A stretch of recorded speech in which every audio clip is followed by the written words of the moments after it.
Good afternoon, everybody. Please like this video on your way in and out the door. As promised, I'm here to educate the kids, and there's nothing wrong with that. Only thing I ask is that once I present the facts, do something with the information. Don't continue to be, ignorant just because you can. It's not a good look, especially you college degree holders. Hey, Shy Rakeem. Okay. I'm gonna try to give people a couple of seconds to get in the door. I do got my speaker working today. Yes, sir and ma'am. So let me just show you guys the new finds from Dollar Tree. While we give people a couple of minutes. There's three of them, actually maybe four. But I think most of them, I think the one of them y'all saw already.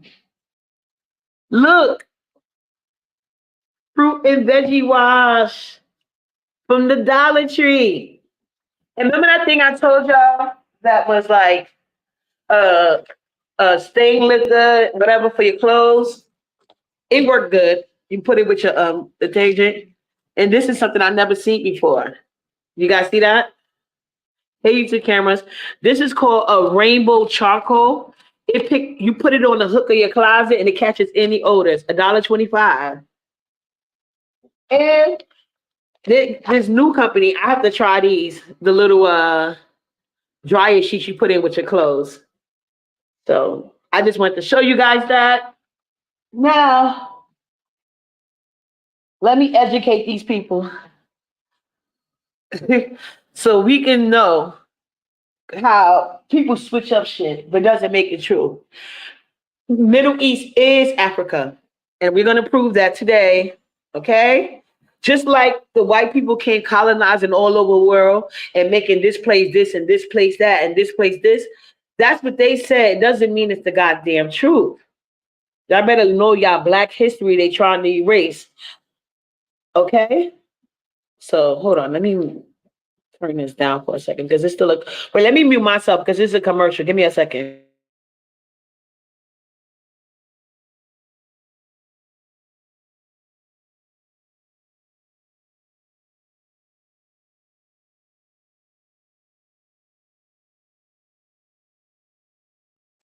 No, Dollar Tree, YouTube camera, Dollar Tree. Everything was $1.25.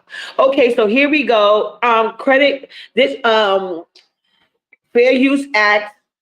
I will credit these people. It's called the Black Excellence Channel. And then after this, we're going to get into the Obama and Haiti situation. Because I mean, this is information that is out there. It's ridiculous that y'all, okay.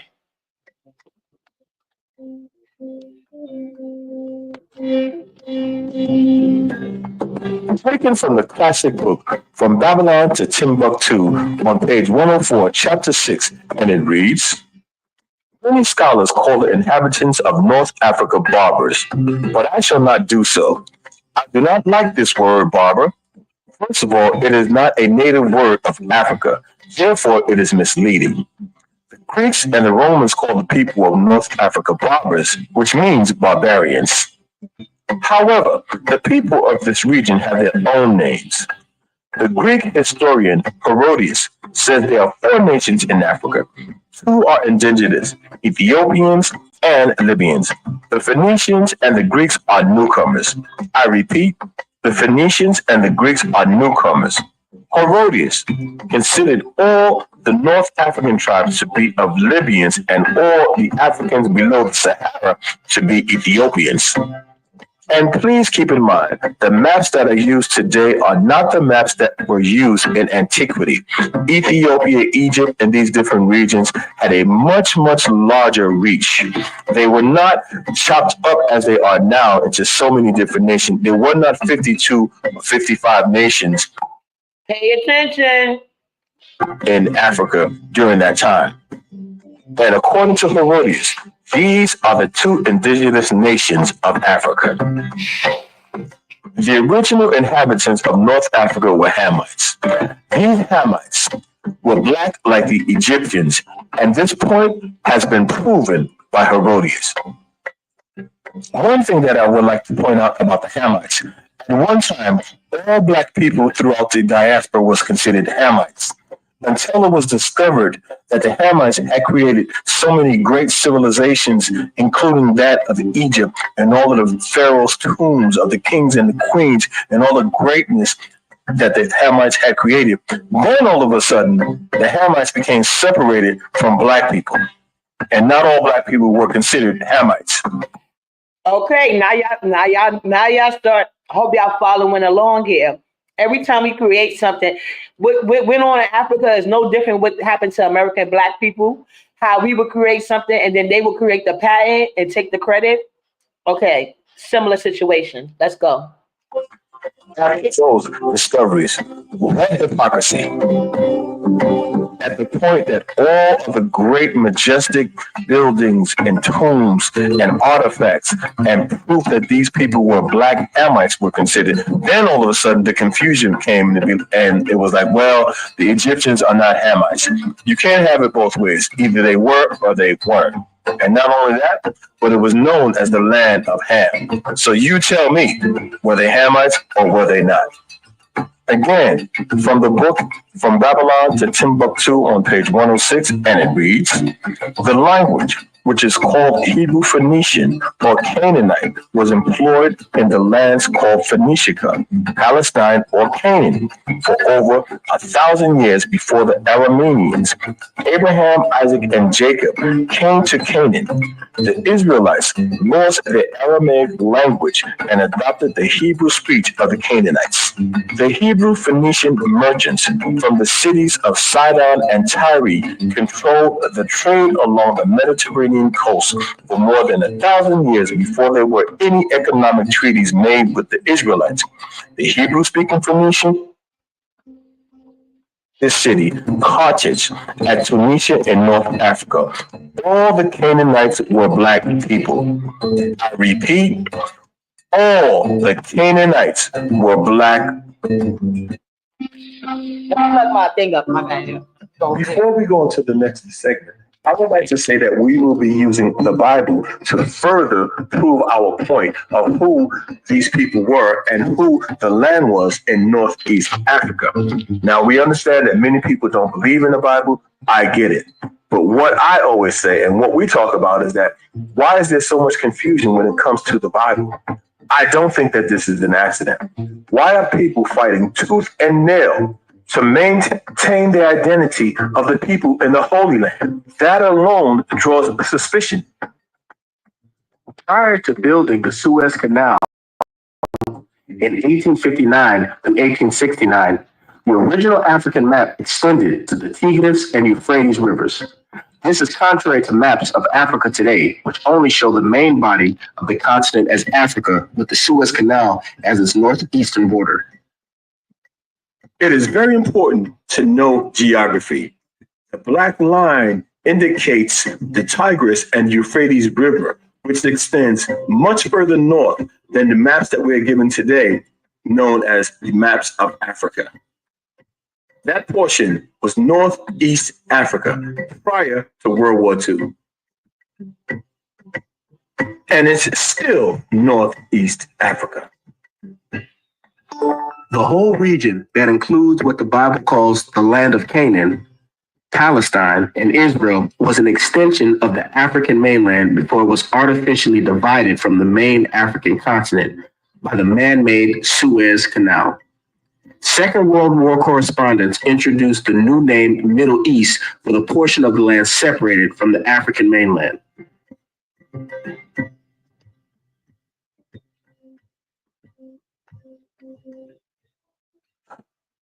You know, another argument we hear is that, well, you know, these people who built those great civilizations, they weren't African. They were European. They were this. They were something else. My question is, well, where are all the great civilizations in Europe? Where are all the great tombs of the great kings and the great pharaohs in Europe? You mean to tell me you came thousands of miles away to build a civilization in the middle of Africa, but you didn't do anything in your original homeland? Yeah, right. I believe that.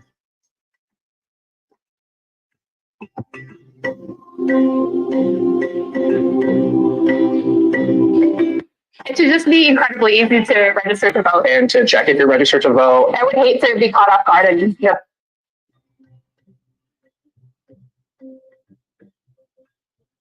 Before the Second World War, the whole region now called Middle East was known as Northeastern Africa. Ancient Wagoons in the Bible journeyed from these regions to the mainland of Africa on foot. This can be referenced in the book of Genesis, chapter 46, verses 5 through 7. Prior to the building of the Suez Canal, people quite often traveled from Egypt to Israel and back and forward by foot. It was not uncommon to make that journey on foot.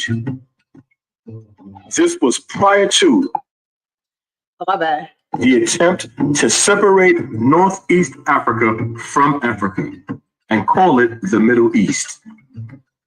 Africa and Northeast Africa sits on the African tectonic plate. Israel is in Africa. This is a map of Africa pre-Suez Canal. If most people are asked the question, where is Israel? The answer will most likely be that Israel lies in the Middle East. However, what people today refer to as the Middle East is more accurately Northeast Africa.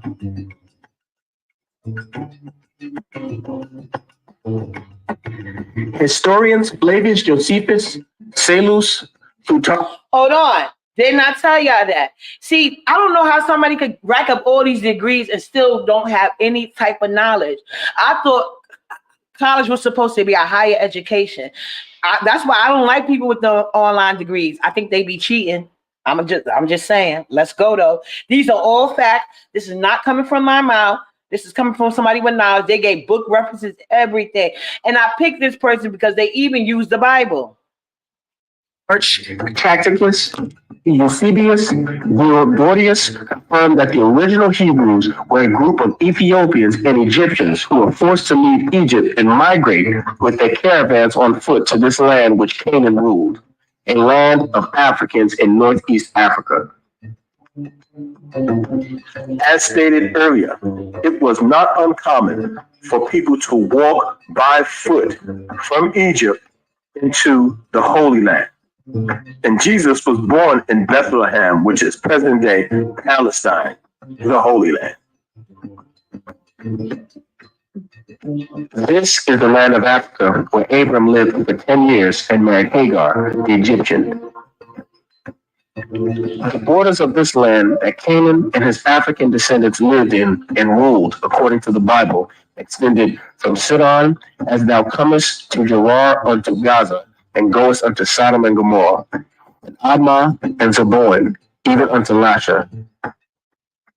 We cannot emphasize enough how important it is to know geography, to know where these places are, because without knowing where they are, they're just names. But Oh, you gonna sound like Juicy this morning, ignorant as fuck. when you have geography and when you know the location of these places, it puts a whole new awakening on where these places were. And once you know that, you know for sure that this was Northeast Africa, and no one can tell you different. You cannot. Especially you, Juicy. Especially you. Calling me slow. Look at you though. Be fooled. This is the land that was known as Northeastern Africa. Those who may still be in doubt that the Canaanites were Africans and that the land of Canaan was African, let us turn to the Bible again to establish who Canaan and his descendants were. The Bible, Genesis chapter 10, verse 20, says the sons of Ham and their families, countries and nations, which they lived in and ruled were Cush, Mizraim, Phut, and Canaan. Ham is an African man in the Bible. His sons cannot be white. Cush ruled the Sudan. Sudan is in Africa. It is called the land of Cush. Mizraim ruled Egypt. Egypt is also called Mizraim in the Bible and also the land of Ham. Psalms chapter 105, verses 23 to 27. Egypt is in Africa, not in Europe. Its people are Africans, not Europeans. Phut ruled the whole land known today as Libya. Libya is in Africa, not Europe. The Libyans, excluding the Arabs there, are the descendants of Put, son of Ham, an African in the Bible. His descendants are Africans, not white. Canaan is the son of Ham, an African. The land he ruled was named after him as the land of Canaan. It is in northeastern Africa, not Europe. His descendants are named after him as Canaanites in the Bible. They are Africans.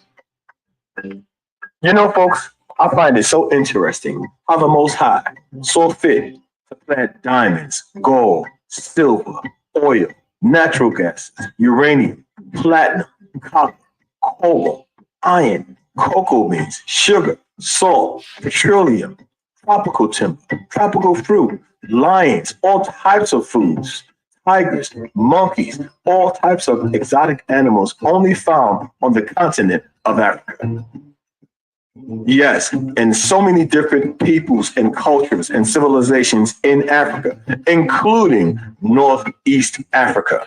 And when you stop to think for a minute, the oil in what is known as the Middle East today, that is oil that was planted there by the Most High. And those lands are black lands. Those are black people's lands. So, And money.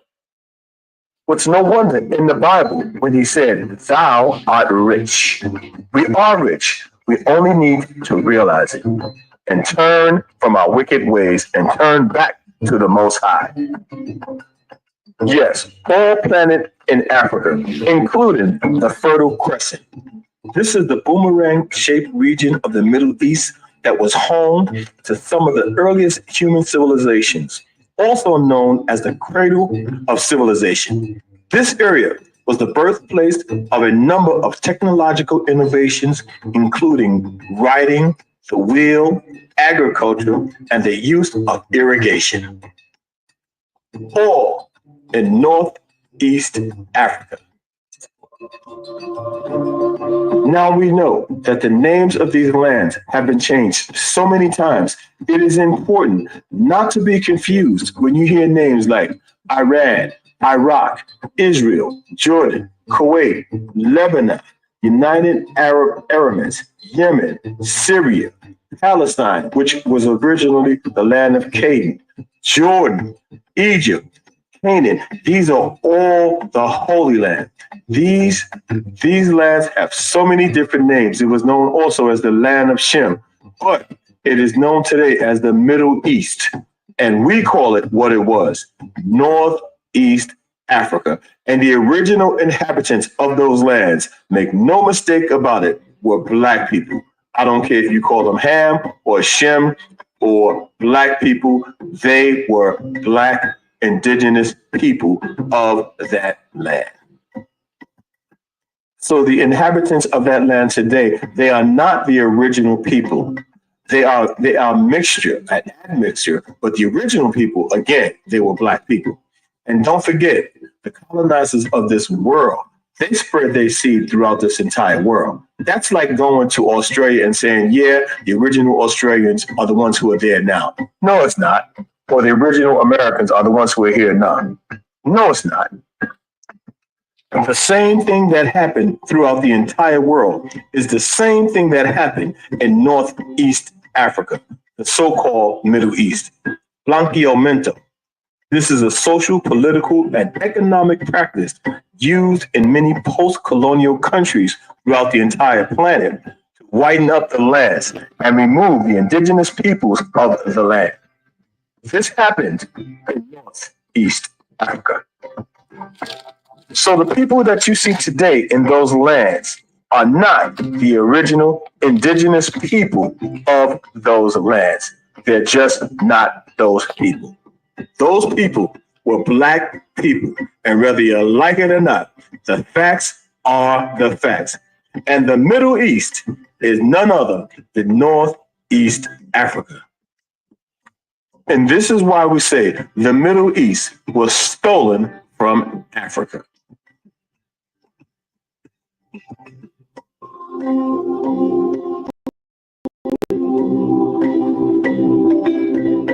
The Black Excellence and Abundance channel where Black history.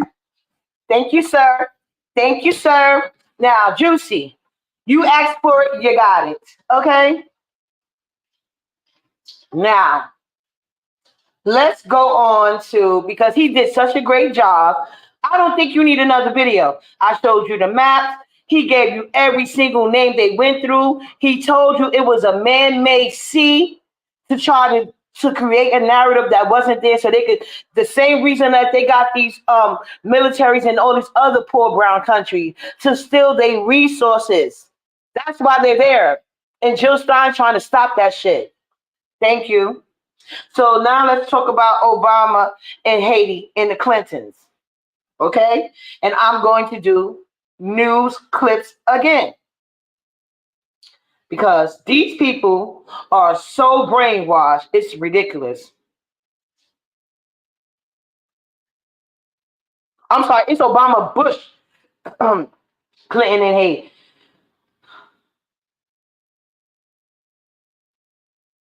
Yeah, they're all friends. They play golf together. They just pretend there's a right and left wing to get over on you niggas. But y'all let them. So, hey.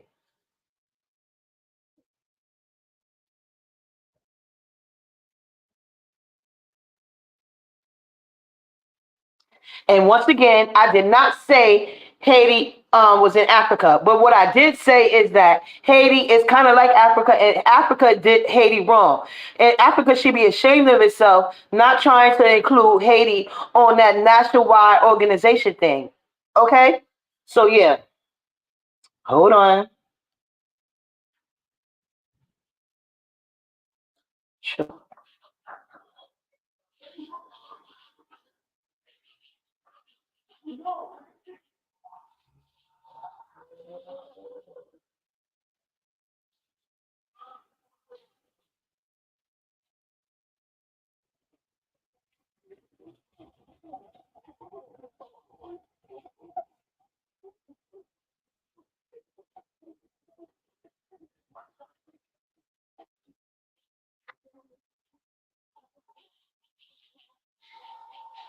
Hey guys, I'm sorry. I should have had it lined up. It's been a long day. I've been doing a lot today, but I got a lot comp. Okay. Now, they be sending these missionaries over there, supposed to be helping the people, giving them aid, giving them food. But instead, let me show you what they're doing. And it's several videos that have made it. Then I'm going to send you videos of people talking about what they're actually doing in Haiti. Even the kids know it. Okay? Give me a second, guys. Let me mute.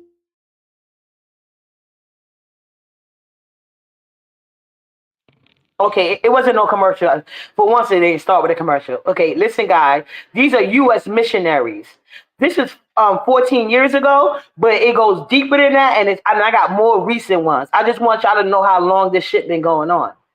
From a church group have been charged with child trafficking in Haiti. They're accused of trying to take dozens of children out of the country after the earthquake. The Americans say they were just trying to help traumatized orphans, but some of the children are telling a different story. North America correspondent Lisa Miller reports. The youngest child was 2 months old. The eldest was 12. They were being taken across the border into the Dominican Republic by Americans from a Baptist church group called the New Life Children's Refuge. In the course of the time frame we had them with us, the entire team deeply fell in love with these children. They're very, very precious kids that have lost their homes and their families and are so deeply in need of, most of all, God's love and his compassion and just a very nurturing setting. But others have suggested the children hadn't lost their families and weren't abandoned. We will reunite them with their parents or with their relatives, because we already know that some of these children still have parents, because an elder girl might be 8 or 9 years old, told us crying, "I'm not an orphan, I do have my parents." He says one of the girls told him she thought she was being taken to summer camp. The Americans allegedly had no documents to prove they'd taken the children legally. The mistake obviously we made is we did not understand that there was additional paperwork required. The Americans might have meant well, but their arrests have amplified concerns about child trafficking from Haiti since the earthquake almost 3 weeks ago. You can't just pick up a They go into these countries when they have disasters trying to snatch children. They are so wicked and nasty, and the church is all up in that bullshit. But this is 14 years ago, and I'm going to show you how it's still going on right motherfucking now.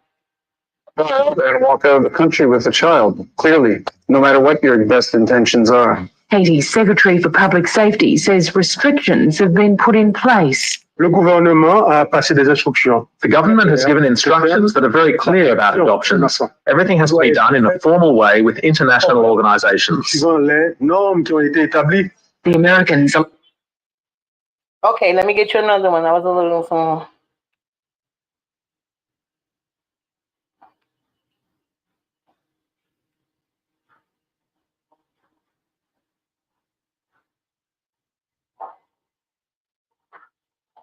Hold on.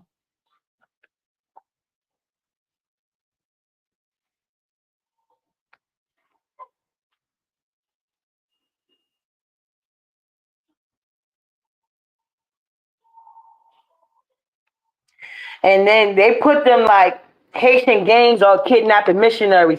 Nah, they regulating because they see y'all trying to take their kids. So they going back to their roots. That's how they won the first war, as they should. I think the internet.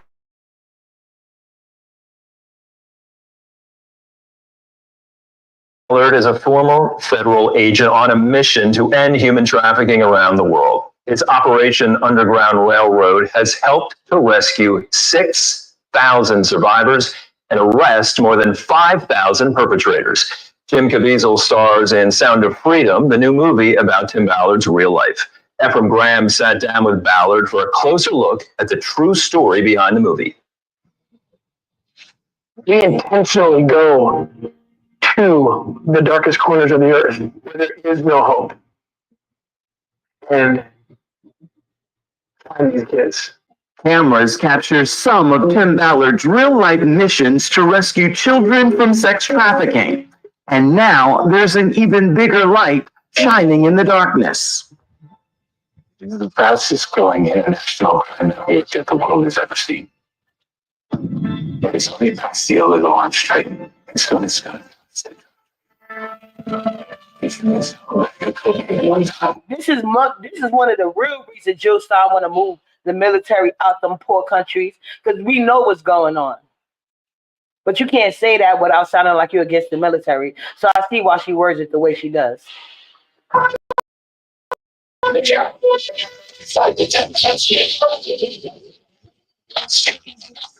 The Sound of Freedom, starring Jim Caviezel.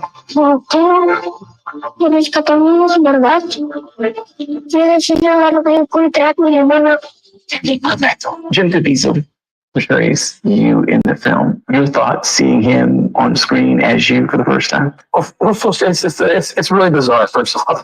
But Jim is a special case because I never thought this movie was going to be made, because from concept to screen, I think I read 5% make it to the big screen. Like a few years into their endeavor, I remember they showed up in, I believe it was December of 2017. They said, "Hey, we're going to film this summer, and we need to pick someone to play you," which I never let my mind go to that place, because that's a strange question. Right out of the gate, I knew who I wanted. So well, if this is a real question, the answer is Jim Caviezel. And I was so adamant. And I said to them, look, I don't like Hollywood. I don't trust Hollywood. I don't know these actors. I know Jim Caviezel loves Jesus. And that's the only real requirement I had. It was like 4 days. They asked him, they skipped his agents right to him. And he had a really personal experience himself with human trafficking, and we didn't know about it. He jumped right in, and he's one of my best friends today. We're super close and talking all the time, and because he cares deeply. How long have you been doing this? 12 years now. How many pedophiles have you done? 288. You should see films. I guess to that period of your life, what was going through your heart as this is all unfolding? There's a strange time during that really decade of working in the government, because we were discovering things, and sometimes I felt I was discovering things alone, because nobody was talking about human trafficking, and I would tell people these stories of the things I was coming across, and no one believed me, you know. And the most frustrating part for me was, you know, in the U.S. government in the early 2000s, we were focused on the end user stuff. Yeah. The child exploitation material was hitting someone's computer, but you keep asking the question, where are the kids? Where are the kids? Where are the kids? Jim Caviezel says a line in the movie that so represents how I felt, when it's like, you know, this job tears you to pieces, and I need a chance to put those pieces back together. This job tears you to pieces. And that's just my own chance. Just pieces back together. God tells you to do.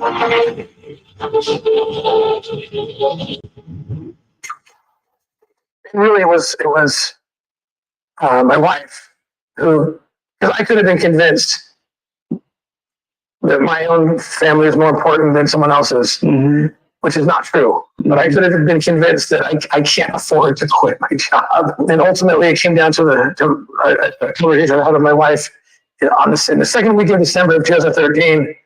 I was being, even though I had many very powerful spiritual experiences, both of us said we had to do this. We had to quit. We had to pursue these operations. And I was so scared because I just come across these stats, you know, and one of them was 5% of nonprofits don't make it through the first year. Less than 3% make it through the second year. And you compare that to a federal job, which is secure for your life. Yeah. And I was freaking out, and my wife had to remind me, and she did it in a very powerful way, and she grabbed me by the collars, and she said, "I will not let you jeopardize my salvation," she said. Okay, so you guys check him out. I thought they was going to talk more about the things that they did over there, because I know what he's talking about. I can't find that video that he did before that get into more details. But a lot of times when the U.S. go over these countries after natural disaster, they steal their resources in children and the women as well. Probably the men too. I'm not going to say they don't. So this is Haiti, how they feel about it, I believe. Hold on.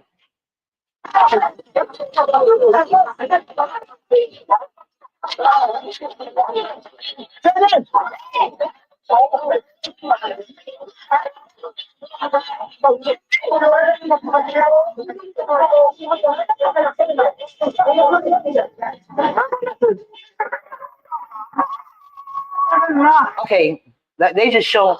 Is living on the streets of Port-au-Prince. Ask him where the money meant to rebuild Haiti is gone, and his answer is blunt. Look, there are still bodies under this rubble. With all that money, they could at least get them out. What have they done with the money? I think they've done nothing.